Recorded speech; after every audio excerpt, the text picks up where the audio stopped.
to think Africa, act Africa, and prosper Africa. It comes down to the change of mindset. We are implementing the Africa we want. A lot of the countries understand that this is good for them, that it is a game changer.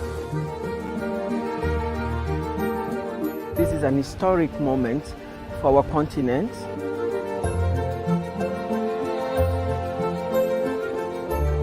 So this is entirely African driven.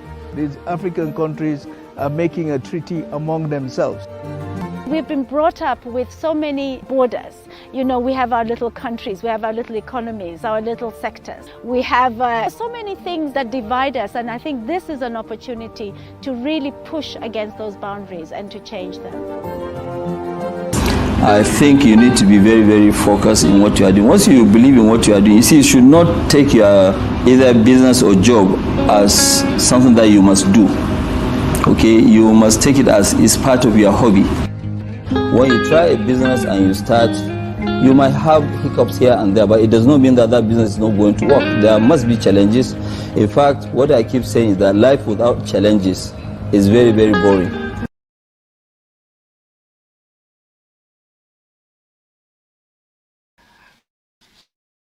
Hi, good morning, good afternoon, good day, wherever you are. My name is Donnovan Simon. I'm the president for the Jamaican Canadian Association, Alberta, in Canada. And it's my pleasure to contribute to Africa Business Month. I think this is an important initiative as we focus on how, as Africans and members of the African diaspora, we can contribute to building ourselves, building countries, and building our communities. Today I'd like to talk a little bit about Pan-African economics under the theme of the Caribbean. The Caribbean has been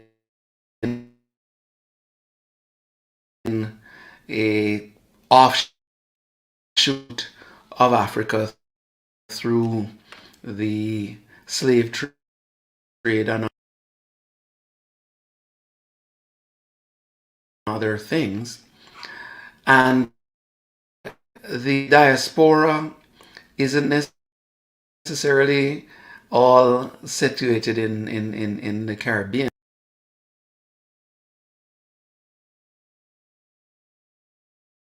because we have dispersed all across the world.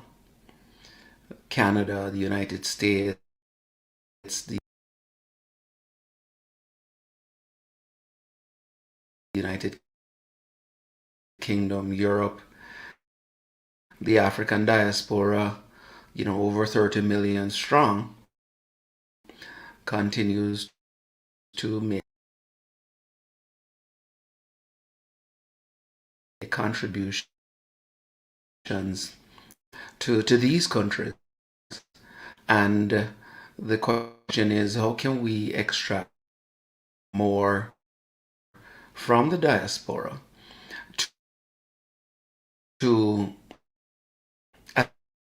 assist in building our country and to building Africa? The concept of Pan-Africanism is something that has been talked about for a very long time. In fact, Jamaica's first national hero, Garvey, was a huge champion of the concept of Pan-Africanism. We looked at it as being enabled to call on people of African descent to pool resources to build the things that we needed in order to drive economic independence, but also social political independence. We call the shots for the things that we consider to be important, and that we also could determine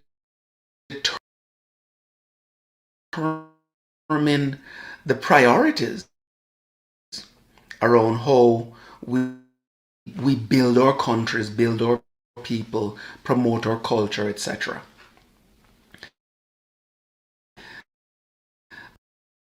Here we are 100 years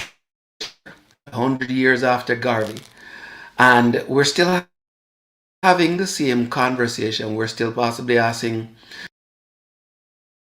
the same questions, and we need to pause from time to time to ask why. Why are we still asking these questions? Why haven't we found appropriate answers, and why have we not executed on those answers in order to deliver on the economic potential of Africa and its diaspora all across the world, including the Caribbean?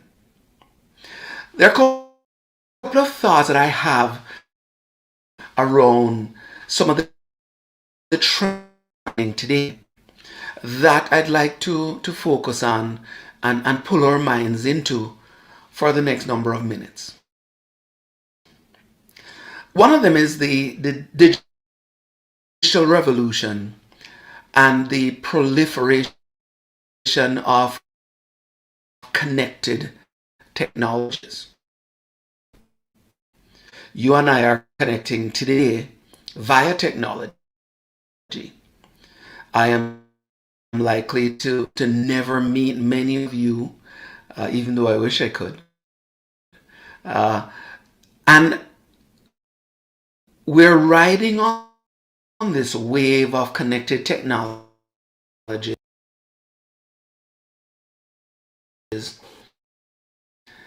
A powerful tool that has the potential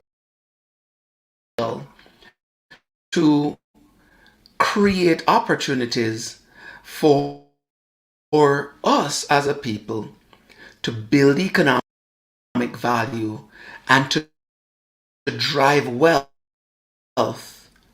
in our countries.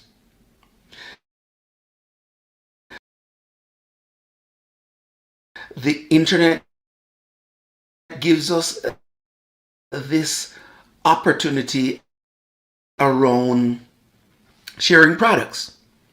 All of us, I'm sure, have, especially in the last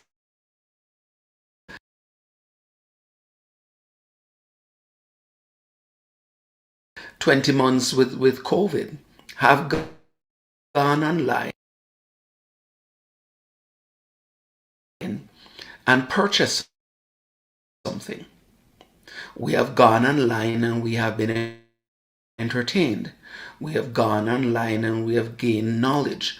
We have gone online and we have created friends. So the connected technology allows us to drive value across the diaspora. And a question I would ask many of us is, how many times have we looked at the sources of the content that we are consuming online through these technologies, and whether or not we are tapping into the resources coming from, whether it's the mainland of Africa or its diaspora, and supporting those who are creating these content to build value for them, and by extension to create a greater bond between Africa and its diaspora, and truly building on the concept of Pan-African and economics of Africa. Where are we buying our stuff? The connected technologies also allow us to drive innovation. In the Caribbean, for example, in the last 24 months, there have been a number of major, what I'm going to call hackathons, that brought entrepreneurs and software developers and coders and get to think of ways to share knowledge and to build products. But here's the question. How many has towards the African diaspora? How often are we looking at the diaspora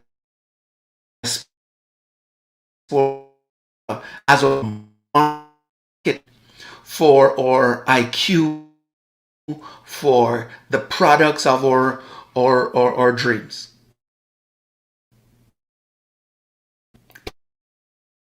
It is very late. Thinking is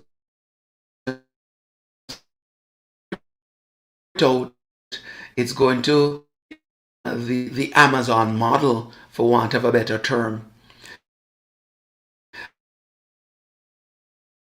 with no specific focus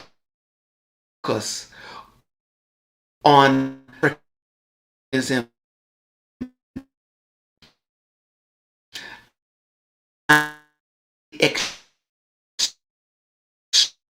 exchange between Africa and Africa's, over 1.3 billion people. The Caribbean has 43 million people. But the question, of course, is, are we looking at using the connected technologies to drive Pan-African economics, to help all countries together gain mutual benefit, so that we can get greater independence, we can drive greater value, and more importantly, we can preserve many of the things that get diluted because we are forced in trying to trade in other to give up. The connected technologies also allows the innovators and the entrepreneurs to navigate many of the regulatory and legal frameworks that in the physical world would create limitations. The entertainment scene coming out of Africa, easily consumed by people of the world. I'll talk about culture a little bit more perspective. A tremendous amount of global work has had a lot of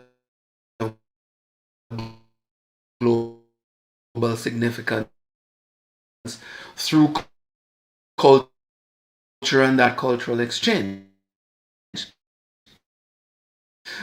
Available the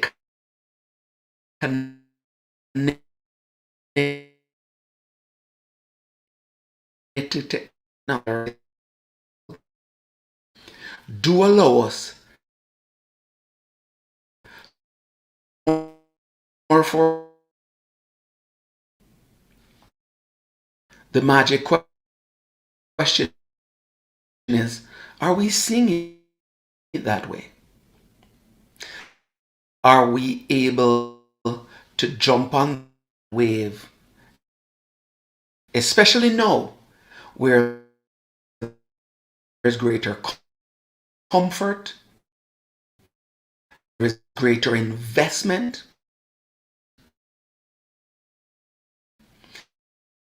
and there's a greater appetite for the use of connected technologies to drive the way we live and the way we trade. There's also the need to look at how it could alleviate the brain drain that is happening. So the African diaspora, for example, or migration out of Africa, to be more specific, is all that comes up in our conversation. People have left Africa, people have left the Caribbean in droves, right? And they've gone into other countries and they have contributed their intelligence into those places to build those communities and those economies. What is clear is that the connected technologies that are pervading, right, the Internet of Things now allows us to, in a certain way, alleviate that brain drain. So no longer are we concerned about where the diaspora physical are physically located.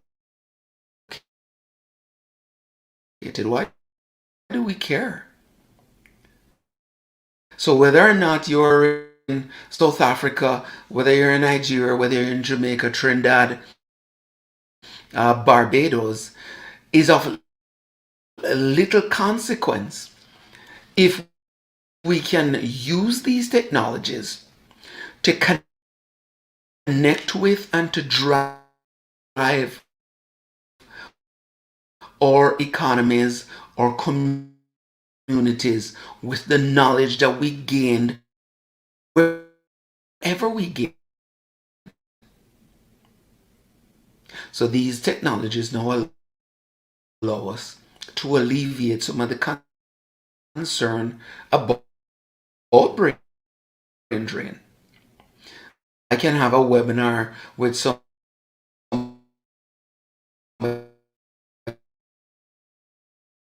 from Kenya, from Ghana, from Barbados, from the United States,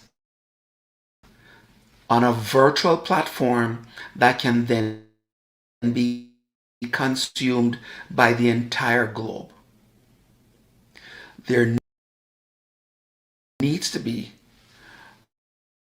an increased focus on how we can capitalize on these connected technologies to drive value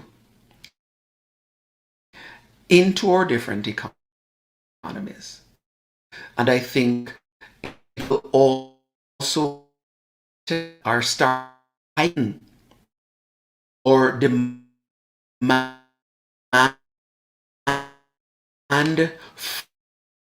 for our people to help us to drive many of these initiatives.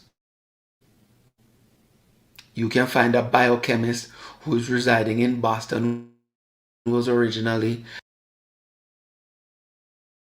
from Nairobi. You can find a petrochemical engineer who is coming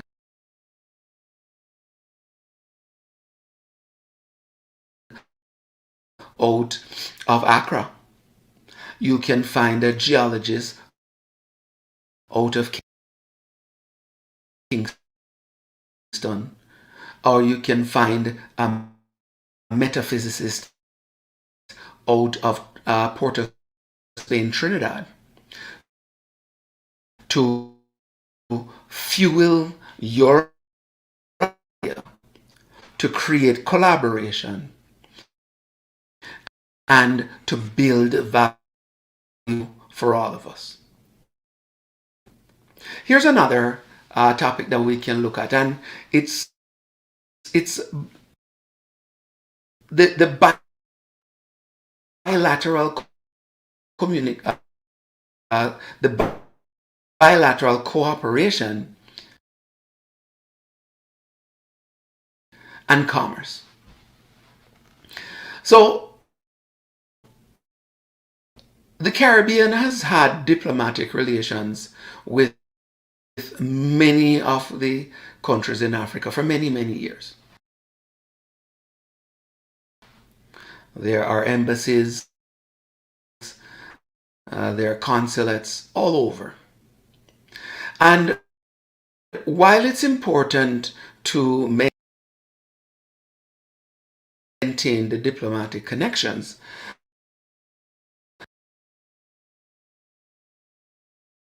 the question is, have the diplomatic relationships been significant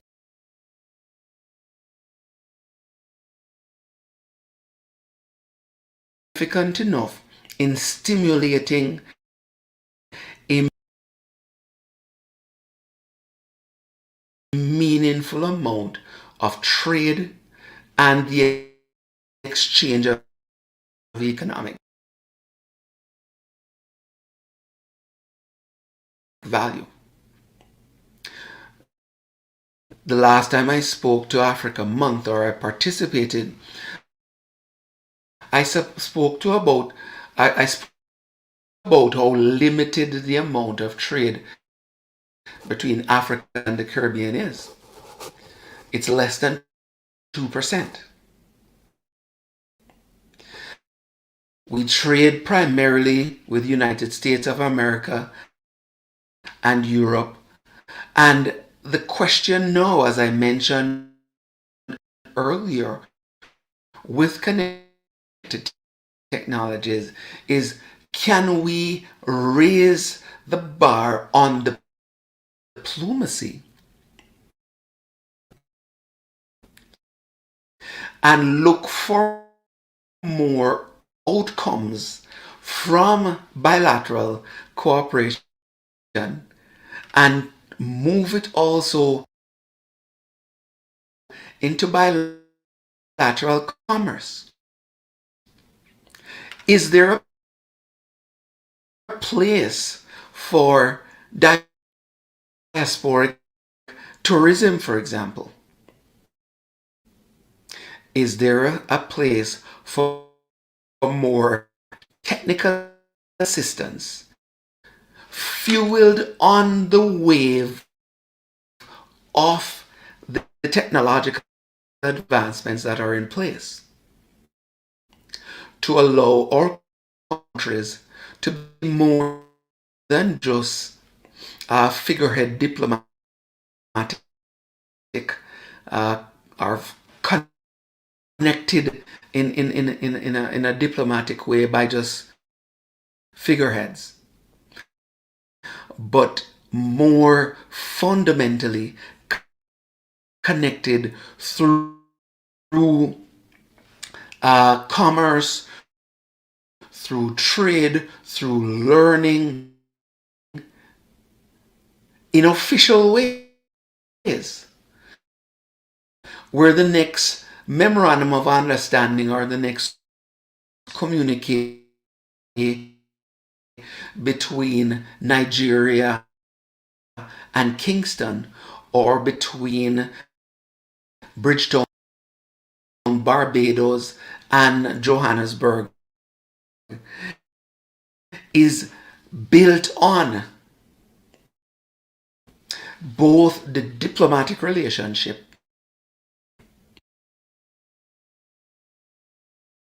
that has a bigger focus on technical cooperation, on commerce, and on building things that will drive our economies and drive our culture and drive the overall value to our people in a positive way. If you do the research, you'll realize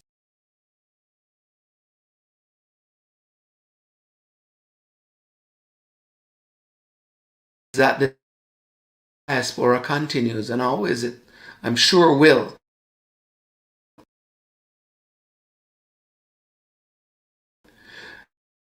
contribute in a major way to the economies of our countries. Many of our countries will see that remittances are greater than foreign direct investment. You look through the records over the years, and the commitment of those who are in the diaspora to what's happening back home is unwavering. Is therefore the appetite to support what's happening in our native homeland. There is the appetite to contribute in monetary ways. The big question is, why aren't we capitalizing more by translating the dollars into greater degrees of investment,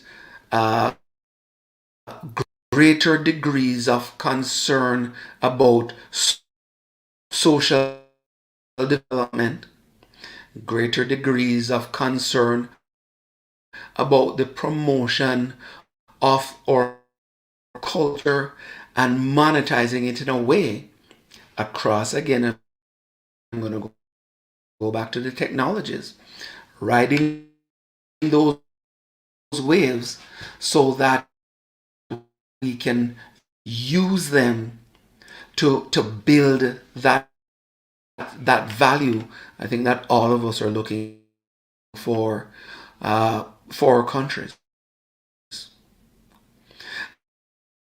And this has to be driven, again, by us in the diaspora.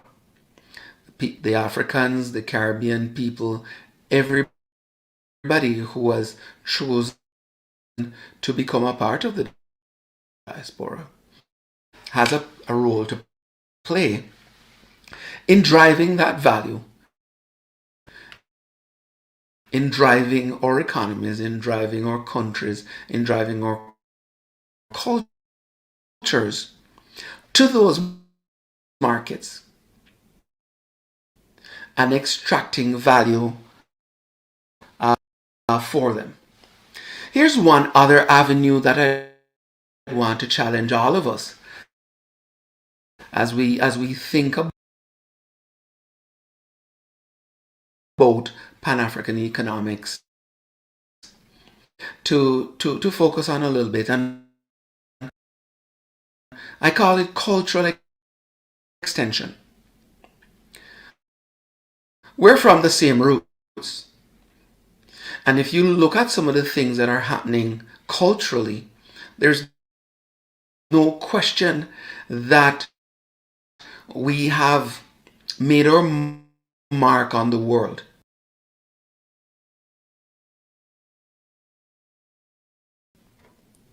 I'm going to talk a little bit, for example, about Afrobeats.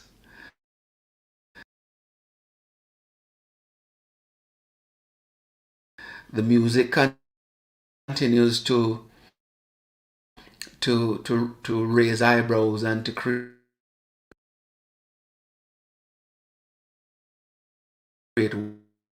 waves, and this genre has taken off. I'm going to say that Afrobeats has its roots in reggae, in dancehall, which is out of Jamaica. Bob Marley and Shaggy and Sean Paul have all made their mark on the world stage for putting that genre on the map.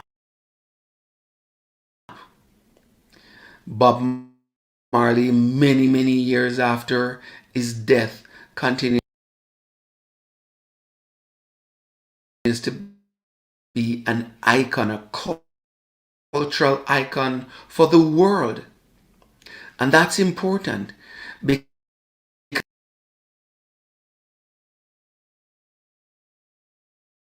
the roots of reggae comes from the African vibration and the African sound and the African beat and the African expression. And therefore the cultural extension is really just a cycle that's happening. But here's the question. How much of that output is coming from the collaboration of our artists and our managers and producers across the continent all the way into the Caribbean? How many collaborations do you see between the top Afrobeats artists and the DJs out of the Jamaican dance hall or the reggae scene?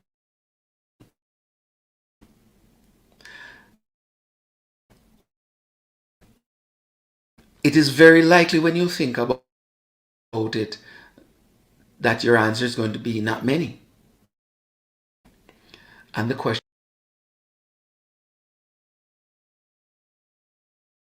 is, why not? Why aren't there more collaborations out there getting nominations for Grammy Awards, hitting the Billboard charts, but more importantly, making these genres rise to new levels and building economic value for the participants in those industries? Why aren't we seeing more of artists going from place to place virtually to create content that can be consumed with pleasure across the different continents? of the matter is that we all have that opportunity to impact the world through collaboration. We have the possibility and the opportunity to create economic value, which would be a strong representation of the Pan-Africanism that Garvey, Du Bois, and many others talked about.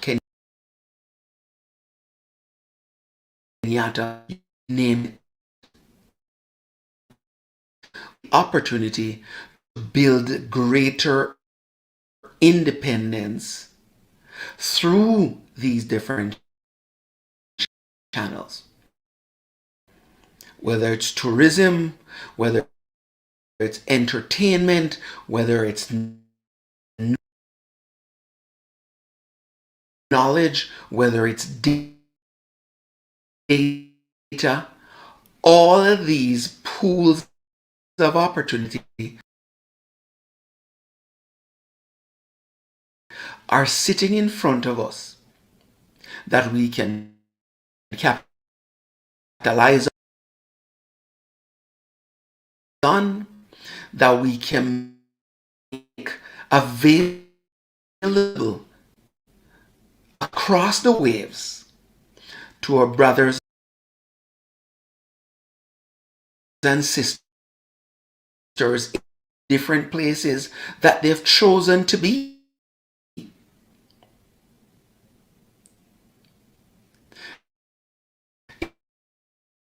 In order to drive value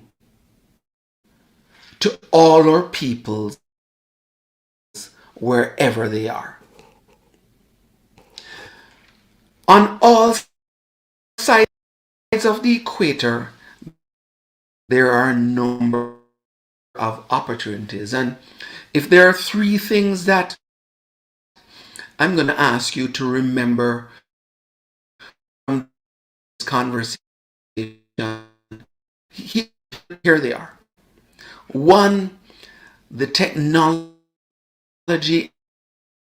allows us to bridge many of the gaps that stopped us before. We can bridge these gaps and drive Pan-Africanism even further. There are a commonality of needs and wants in the diaspora and across the homelands of all our people.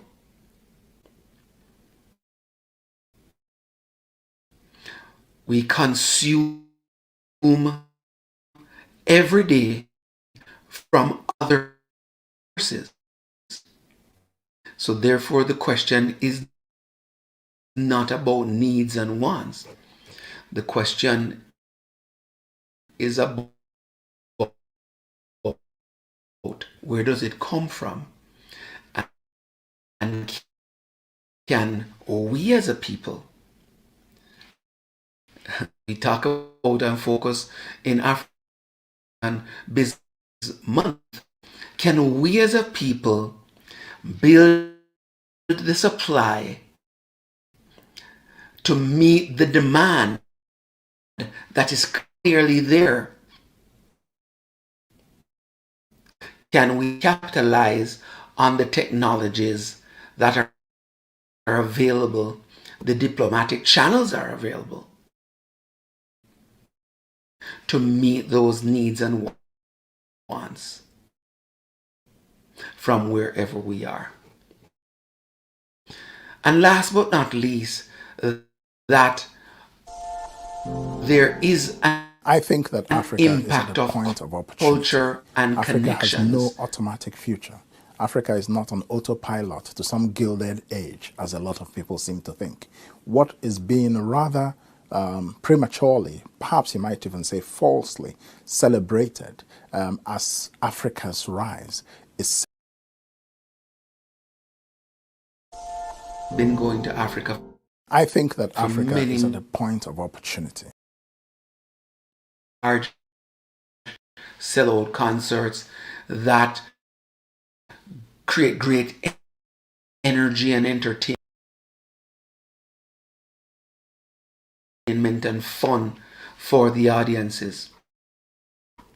They do the same thing in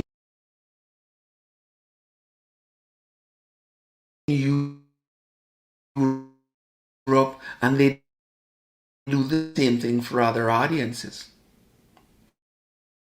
What I challenge us to look at is how can we have more collaborations?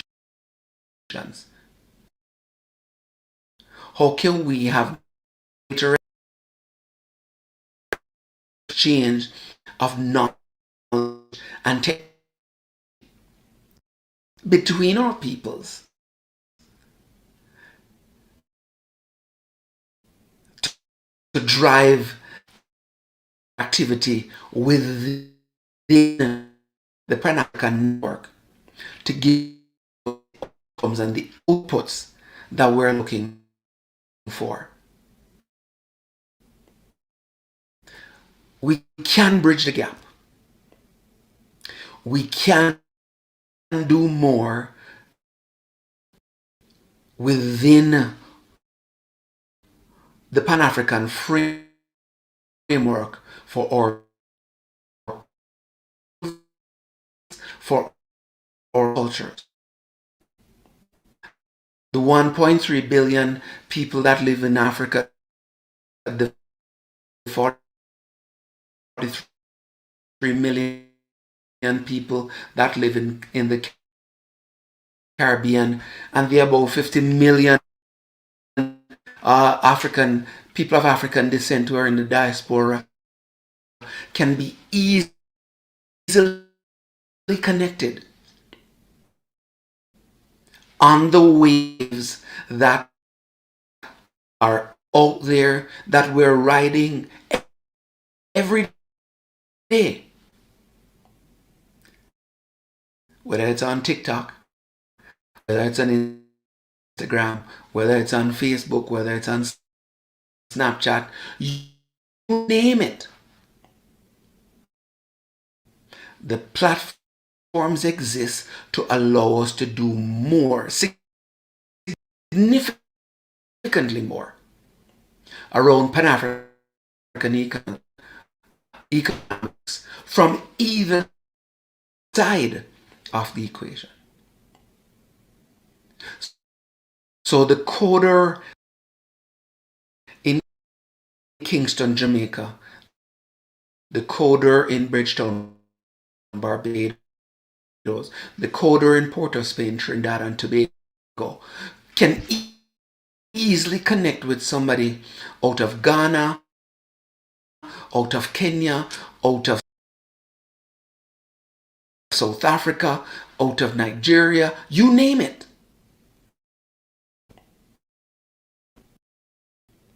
But it's something that needs to be highlighted. It's something that we need to create focus on. It has been an absolute pleasure being a part of Africa Business Month. I want to thank you all for listening, but even more, I'm going to thank you for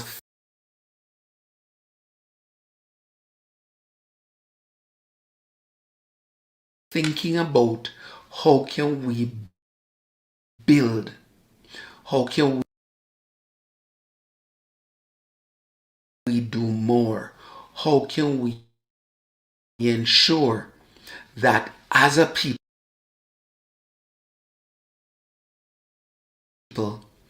we get better and we get better for us.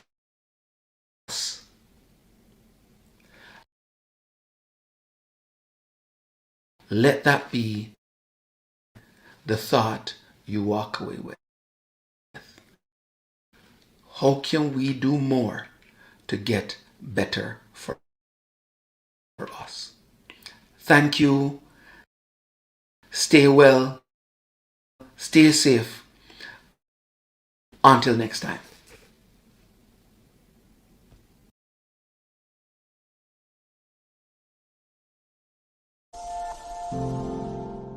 I think that Africa is at a point of opportunity. Africa has no automatic future. Africa is not on autopilot to some gilded age, as a lot of people seem to think. What is being rather prematurely, perhaps you might even say falsely, celebrated as Africa's rise is simply the continent having become a playground for globalization. So, in the last 10 years, 6 of the fastest growing economies in the world have been in Africa. We know this is true because The Economist told us. And all of this is being done because there's a resource boom. We've got gold, we've got minerals, we've got stuff underneath it. Africa has 14% of the world's population, most of them under the age of 30, and we are where China was when its boom years began. I think that the gold of today is mobile. People like to call Africa a mobile-first continent, but I'm telling you that Africa is a mobile-only continent. And what we see in Africa is the purest form of innovation out of necessity. We're not talking about Angry Birds, we're talking about things that people do to make their lives better. So all of this just shows the incredible innovation that people in Africa have come up with. I don't believe that the gold is under the ground, I believe that we are the gold. And this is not that catchy phrase, innovation at the edge. This is innovation over the edge.